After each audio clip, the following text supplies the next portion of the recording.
জুমার নামাজের পরে খুনি প্রকাশ্যে গুলি করে যদি পার পেয়ে যায়, এর চেয়ে লজ্জার আমাদের আর কিছু নাই।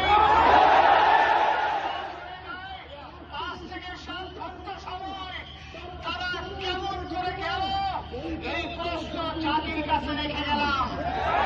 এমন কোন চাওয়া পাওয়া নাই।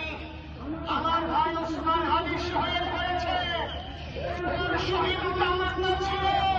আপনারা বক্তব্য শুনেছেন, আপনারা শহীদ ওসমান হাদি কংস শুনেছেন। ও সব সময় শহীদ কামনা করত। হয়তো আল্লাহ তাআলা ওর শহীদি সেই মুছে করে দিয়েছেন। কিন্তু আপনাদের কাছে আমি এই